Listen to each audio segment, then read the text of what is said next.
समाचार अब तक, सत्य का साहस। माजी मंत्री आणि भंडारा गोंदिया जिल्ह्याचे माजी पालकमंत्री डॉक्टर परिणय फुके यांच्या वाहनाला बुधवारी मध्यरात्री राष्ट्रीय महामार्गावर भीषण अपघात झाला। या अपघातातून डॉक्टर परिणय फुके बचावले असून हा अपघात की घातपात अशी शंका व्यक्त केली जात आहे।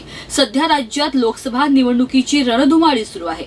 दरम्यान महायुतीचे उमेदवार सुनील मेंढे यांच्या प्रचारासाठी परिणय फुके मतदारसंघातील ग्रामस्थांच्या भेटी घेत होते। दरम्यान गावकऱ्यांशी चर्चा करून परतत असताना हा अपघात झाला।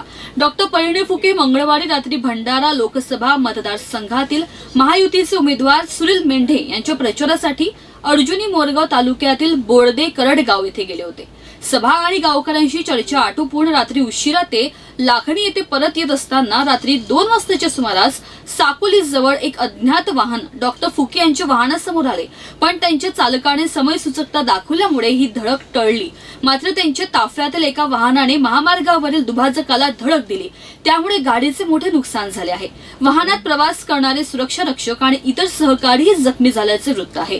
या अपघातात गाडीचे मोठे नुकसान झाले, मात्र अपघातानंतर अज्ञात वाहन चालकाने तात्काळ घटनास्थळावरून पळ काढला। मग हा अपघात होता की अपघात अशी भीती व्यक्त केली जात आहे। आज अब तक ब्युरो रिपोर्ट, नागपूर।